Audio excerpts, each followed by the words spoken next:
Can, can you hear me? If somebody can hear me, yes, we can hear you now, sir. I've been struggling, I've been connecting, I was hearing, nobody was hearing me. And the thing was logging out. I don't know. Sorry for that. And yesterday we did lecture here throughout for 4 hours and nothing happened. I don't know. Okay. Sorry for that. Let's just continue where we stop. So I said that the Poisson regression is one of example of generalized linear model. For you to understand that, let's look at what general linear model means before generalized linear model. General linear model usually refers to the conventional linear regression model for a continuous response variable given continuous or categorical predictor. It doesn't really matter what the predictor, the exposure variable is, whether continuous or categorical, but the outcome must be continuous. So when we talk about logistic regression, linear regression, ANOVA, those are what qualify to be under general linear model. It includes multiple linear regression as well as ANOVA or ANCOVA. ANCOVA means analysis of covariance.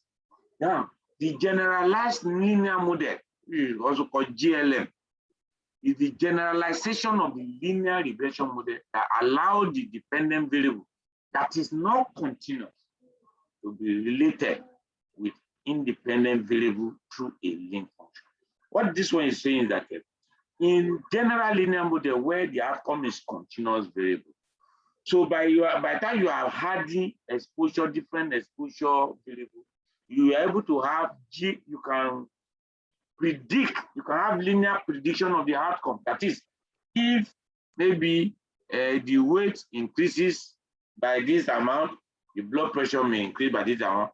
If the person is a mindset of the female, the blood pressure will increase by the same amount. If the person is not on treatment for hypertension, the blood pressure will increase by this amount. So you see that you can linear predict. You can see will that outcome increase or decrease. You can model it linearly, but when you now come to outcomes that are not even number, like logistic regression, is that yes or no? So you can be, how will you, even if you increase weight, you increase SSI, you cannot say that in logistic is either yes or no. Does it increase? So you cannot have a linear prediction of the outcome. The same thing with the rate. When we are talking of count like this, you may not be able, you can't have the linear prediction. So the only thing that can make you to do that is to now change, you must transform that outcome. So something that is logistic, either yes or no, you transform it. We have discussed that when we're talking about logistic regression, how we did log transformation. The same thing with the Poisson regression. That rate, you transform it. That particular thing that you help you to transform it is the link function. So we are going to look at it now. Like now, we have a table here now. The GLM, the generalized linear model, the random component, which is the response rate, a variable, that is the outcome variable is the response variable. Then, because these are the three parts, what constitute the three parts that constitute the generalized linear model is what I'm saying now. One is the outcome variable, which is the response variable. The systematic component, which is the predictor, that is those are the exposure variables. Then the link function, which is the key to converting the 1 to 2, that is to convert the relationship from non-linear to linear. Now, we have here now we have the model linear regression. We know that one is naturally, when we say generalized linear model, it includes the general linear model also, and to expand it just like a family, you expand the family. So linear regression also is part of the generalized linear model. But linear regression and ANOVA and ANCOVA, they are the one that constitute the general linear model. But they are also part of the generalized linear model in the sense that you just make a function, you expand it to include other. So look at linear regression now. Of course, the random variable, which is the outcome variable, is normal. Look at linear regression, ANOVA and COVA. The exposure, the outcome variable is normal, follow normal distribution, that is continuous. But the systematic variable are not. For linear regression, no, okay, not all of them. For linear regression, the systematic variable can be continuous, it can be categorical also. Then for ANOVA, is categorical. You know, ANOVA, maybe you are trying to look at the mean, compare mean between among 4 groups. So the mean that mean weight, the weight is continuous. But those group, which is the exposure variable, the group function, either group 1, 2, 3, 4, A, B, C, D, there is categorical. So in ANCOVA is mixture of both, the exposure variable is mixture of both categorical and continuous variable. But since the outcome is continuous, that's why the link function is identity. There's nothing, you didn't transform anything, you just say identity, that's what it is. But when you come to logistic regression, look at it. The random variable there is binomial, it's either yes or no, male or female, 2 possible values. The exposure variable is mixed. It can be continuous, it can be categorical. So the link function is logit. We did that when we discussed logistic regression. Logit is logarithm of hot. Log hot is logit. For log linear and Poisson, talk about now. We already told you that when the Poisson regression, if you are talking about categorical outcome also for Poisson, you call it log linear. So the random variable is rate. That is, rate means how many, just like what we follow Poisson distribution. The category, the systematic variable, which is the exposure variable, is categorical for log linear. But for Poisson, it's mixed, so it can be continuous, it can be categorical. Logarithm. It transforms, the link function is logarithm.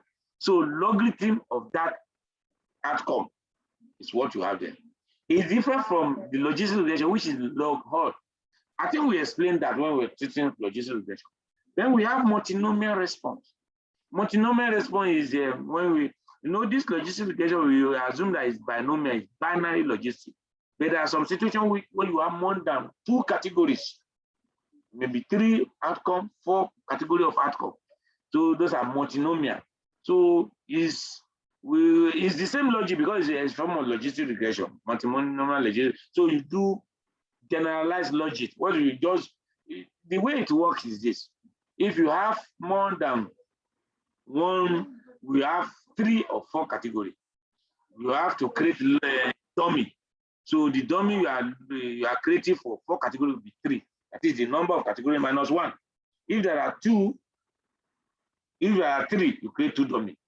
When it is 2 categories like logistic, it's just only 1 because the relationship this all over this, the relationship between them is only 1 dummy. That is why it's only 1. So here now when we talk about generalized logic, if there are 3 categories, you are doing for 2 dummy. So our point here now is Poisson regression. So what do we use to transform? What is the link function? Is logarithm. So that's what brought Poisson regression into class of generalized linear model. Now, this picture is just trying to give a mental, what we have here is just trying to create that mental picture for you. Look at linear regression. Remember the regression equation. This is regression. This is the way the graph look like. And look at logistic regression. You remember this is the way the shape of the graph, sigma. Why this one? Look at Poisson regression. But look at the equation. For linear regression, is y is equal to beta 0, beta 0, beta 1, x1, beta 2, x2, and 2, as many as possible. For logistic, you say logarithm of odd. Odd by probability over 1 minus probability. That is p over 1 minus p. Logarithm of p over 1 of p. P over 1 of p is odd. Logarithm of odd. That is what is used in logistics. Whereas the Poisson is logarithm of the event. So logarithm of y. That is, if you say y means the outcome, how many they say that you are predicting, what is the probability that 30 cases will occur? It's going to be logarithm of 30. The outcome is the number of cases that will be the outcome, or maybe it's a disease. So logarithm of that outcome. So can you see now, for the linear regression, there's nothing, it's just natural, the y. But for logistic, it's logarithm of pod of the y. Why this one is a logarithm of the y. Let's proceed. Now,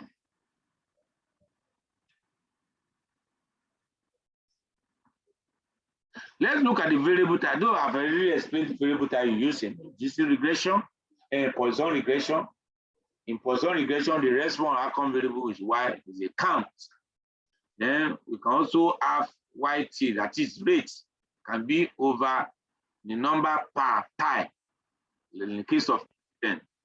Then explanatory variable, which are the it can be continuous. We are talking of the exposure variable, can be continuous or combination of continuous and categorical variable. So convention is to call such model Poisson regression. But when you have the explanatory variable that is all categorical, we call it log linear. Can you see now? So it's the same. When all the exposure variable is categorical, we call it log linear. But if it's a combination of, maybe all of them are continuous or combination of continuous and categorical, call it Poisson regression. But so you see, logistic log linear regression is a form of Poisson regression. So if it is rate, we call it Poisson regression. If that particular outcome is over time, how many occur per time, it is, say, Poisson regression. Now, this one is just trying to show you, at least give you a mental picture of comparing how do you even predict, how do you predict the y. So try for you to compare the Poisson graph with that of linear and ordinary linear, ordinary least square, which is linear regression. You can see linear is straight, but the Poisson is not straight. It's not straight. Because one of the conditions for when you are validating linear regression, to ensure that and at every stage of the graph, at every point, the spread around the graph is uniform. We call it homoscedasticity. So that's what this one is showing here. Whereas it cannot be like that because this one is not even a straight line. Can you see now? The spread differ as the response increases. You can see the spread. As the graph is going on, the spread is becoming higher and higher. So you don't have that homoscedasticity with Poisson regression. This is just to create a mess. So the same thing. This one just showing the same thing. Let's look at how. Anyway, okay, well, the same thing model for rate is the same thing. Anyway, the model for rate, you put it over the time, lambda over time. Now, let's quickly look at the way it works, the length function. Look at the length function, which I've emphasized that time. Logarithm of rate, logarithm of y over t. If it is not rate, just count while logarithm of y. The Poisson log linear regression model for the expected rate of occurrence of event is this. That is for of the rates. So it's just the same thing, but this one is just the logarithm of the over time. So this can be rearranged. If you rearrange it, what do we give? Logarithm of y, beta 0, which is the intercept, beta 1 s1 plus logarithm of the t, beta t.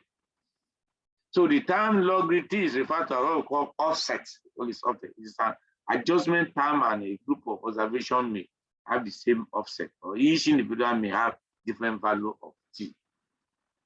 Now, I know that sometimes it's good to just know how do you do it, and you use machine, because sometimes the mathematics can be confusing, but all these things just to teach you so that you have a mental picture of at least how it works. But the most important thing is, how do you use machine to run it?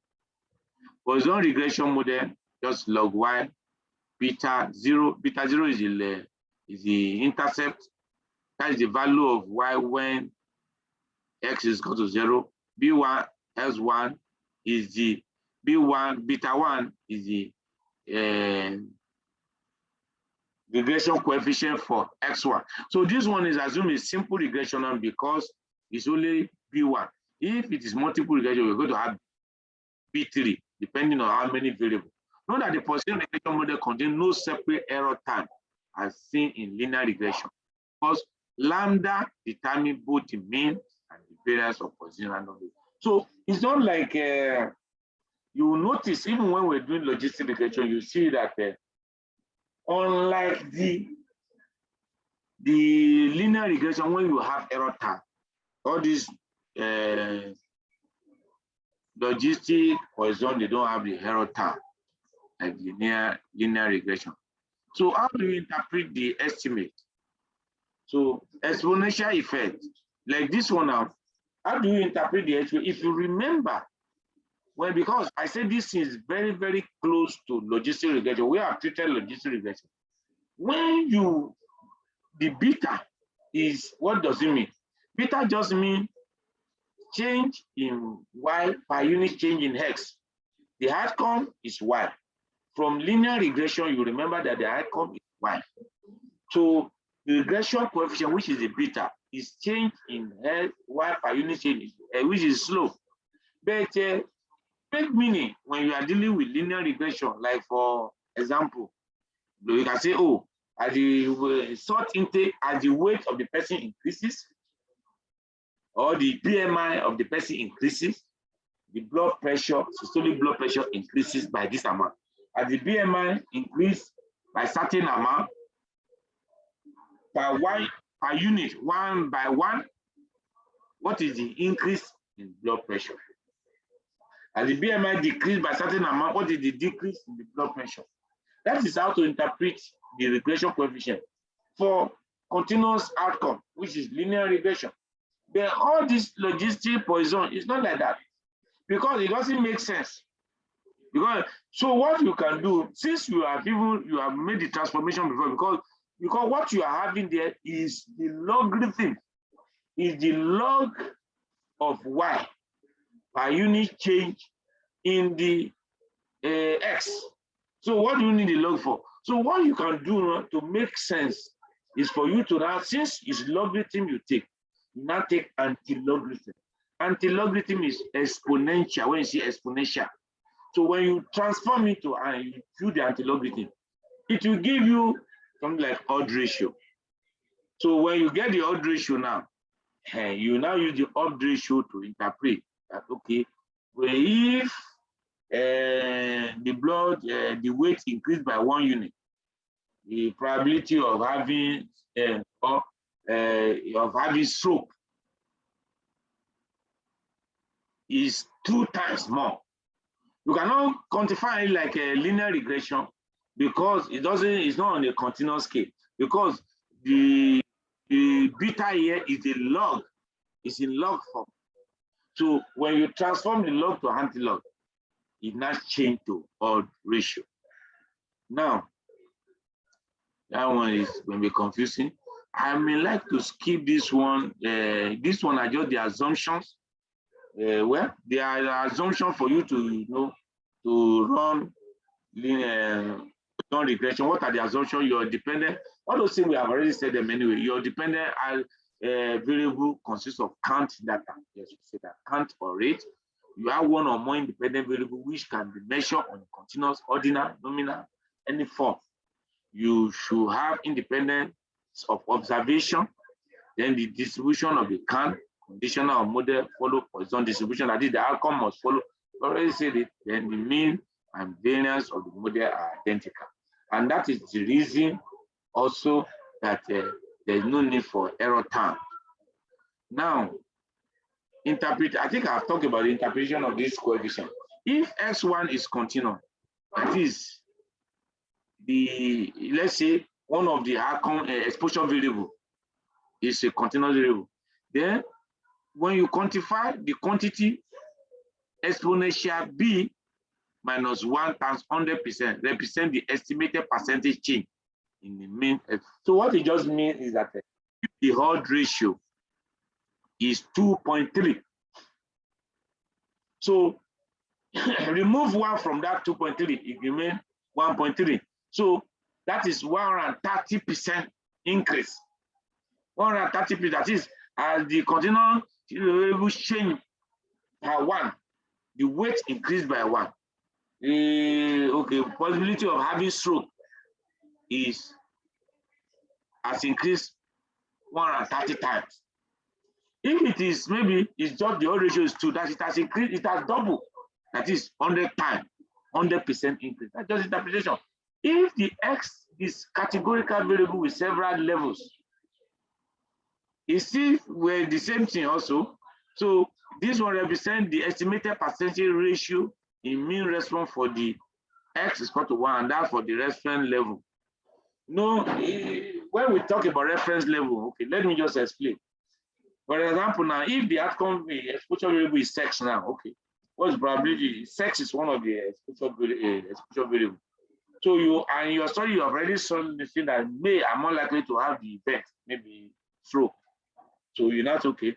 In that way, when you are doing your creating your dummy, you make sure that you code male as 1 and female as 0. So what it will tell you now is that whenever if the odd ratio is like 2.3, it's telling you that the men are 2.3 times more likely to have stroke than the female. Or you say that it has increased, the increment in the stroke being a man instead of a female, a woman, is 130% increase. If the odd ratio is just 2, you know that it doubles in male than female, 2 times that of female. Or you say that it has increased 100% for being a man. That's just the interpretation. And we have an example here. I don't know if time has gone. Maybe instead of going through this example, we postpone this one till Thursday. We now revise and now look at this example and how the result come on S spaces. We look at the example. We have an example we can actually use to explain it. So I think I will stop here, because if I try to do this way, I want you to internalize. By Thursday, we'll look at the example and wrap up the lecture. I don't know if there's any question. So no chat, no question. Any question? Good evening, sir. Good evening. Thank you very much, sir, for the lecture. We're grateful. You're welcome. I just want to make a appeal because some of us joined so lately. We got the message, the information so late. So we joined halfway, and it's difficult for us to catch up with what you have said earlier on. So yeah. I want to suggest that by Thursday, when we start again, you just make a recap. Oh, so okay, yes, we'll do that. Yes, we'll do that. We'll do that. I will do that. All right. Thank you very much, sir. You're welcome. Yeah. All right. Yeah. Any other one? Okay, if there's none, I want to